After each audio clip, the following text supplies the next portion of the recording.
Good evening, my Real News Midday TV family. Welcome back to the channel for another news update. And in the news this evening, police sergeant injured in gun attack. The St. Catherine South police are searching for gunmen who shot and injured a police sergeant at his home on Thursday night. About 9:50 p.m., the police sergeant had just arrived at his home in Portmore, St. Catherine, when he was pounced upon by masked men as he exited his vehicle. The men reportedly fired shots, hitting the policeman several times. He was assisted to hospital, where he was admitted for his injuries. Police seek help to identify body found on Ellers, Cresent. The Halfway Tree police are seeking the public's help to identify the body of a man that was found wrapped in a sheet on Ellers, Cresent in St. Andrew on Friday. According to the police, the body is of dark complexion, slim build, 170 centimeters or 5 feet 7 inches long, and appears to be in the early 20s. It was clad in blue denim pants and had XXX tattooed on the right side of the neck, the police said. Reports are that about 7:45 a.m., residents stumbled upon the body and alerted the police. On their arrival, the body was seen lying on the roadway, wrapped in multicolored sheets. The scene was processed and the body was removed to the morgue, pending further investigations. Anyone with information that can assist the police is asked to contact the Halfway Tree Police Station at 876-926-8185, Crime Stop at 311, or the nearest police station. Matthew Hyde sentencing delayed after power outages and the travel mix-up.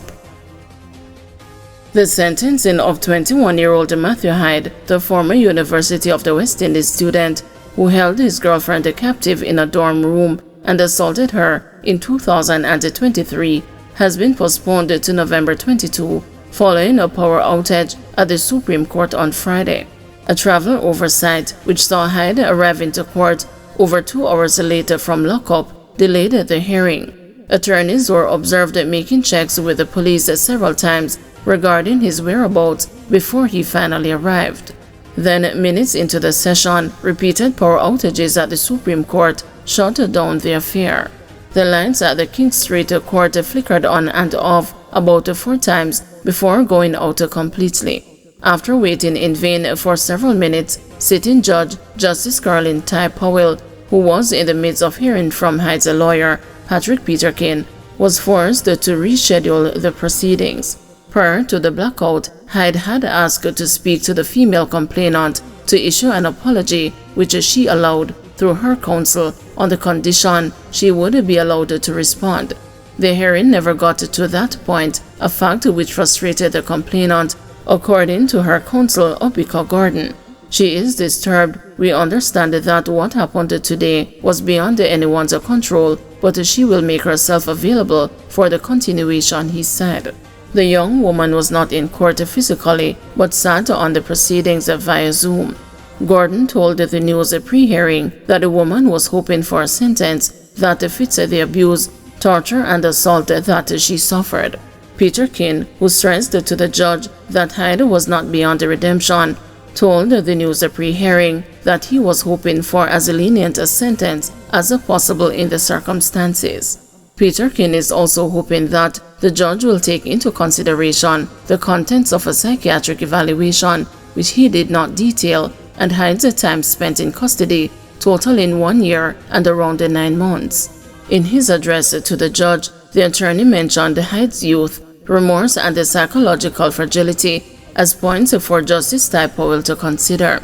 Hyde is facing sentencing on 7 counts, 1 count of assault occasioning actual bodily harm, 1 count of false imprisonment, a count of malicious communication, and 4 counts of causing grievous bodily harm with intent. He pleaded guilty to the charges in September. The charges were leveled at the 21-year-old in February 2023 after he allegedly held his ex-girlfriend captive in his room on the Gardner Lane Hall at the University of the West Indies, Mona, between Monday, February 6 and Thursday, February 9, and tortured her, burning her with a clothing iron and beating her. The young woman was rescued by police after she managed to get access to a device and to call for help. The UWI, in a 2023 statement, had indicated that campus security was notified of the situation and an investigation uncovered evidence of abuse. She was found to have suffered burns all over her body.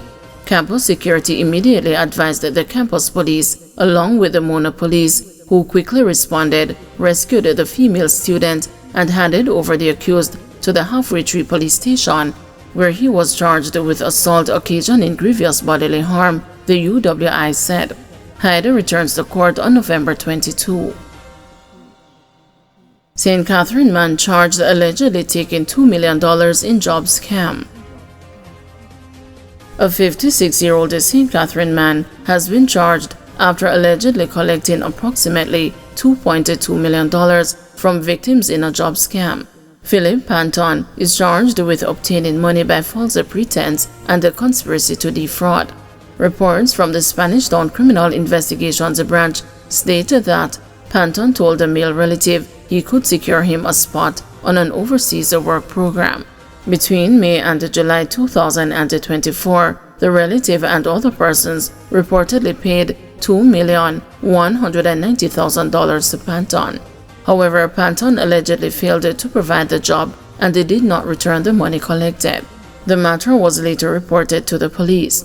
Panton was arrested and charged after a question and answer session with his attorney present. Ruling expected December 6 on Prime Minister's request for judicial review of IC report. Prime Minister Andrew Holness is to know on December 6 whether the Supreme Court will grant his request for judicial review of the Integrity Commission report on his financial affairs. The Prime Minister is seeking, among other things, to have the IC investigation report on his statutory declarations rejected as unlawful and unfair. A judicial review allows the court to scrutinize the processes used by a public authority to make decisions. Justice Althea Jarrett heard submissions from both the parties on Thursday and, following their completion on Friday, reserved her decision until December 6. Holness applied to the Supreme Court on September 30 for several administrative orders, including the review. In the controversial 171-page report, the IC's Director of Investigation, Kevin Stevenson, said he could not conclude on the question of illicit enrichment, highlighted unexplained financial discrepancies in Holness's 2021 income filings, and raised the questions about tax compliance and transactions of over $470 million involving connected companies. The IC, which said it could not certify the income declaration, referred the matter to the Financial Investigations Division, citing Holness's failure to provide the expense details. However, Holness has denied any wrongdoing, claiming that the report is flawed and unfairly suggests unethical and criminal conduct by him and affiliated firms. He wants the Supreme Court to terminate all investigations into his financial affairs, invalidate the report, strike down certain provisions of the Integrity Commission Act, and declare sections of the Corruption Prevention Act used to probe illicit enrichment as unconstitutional.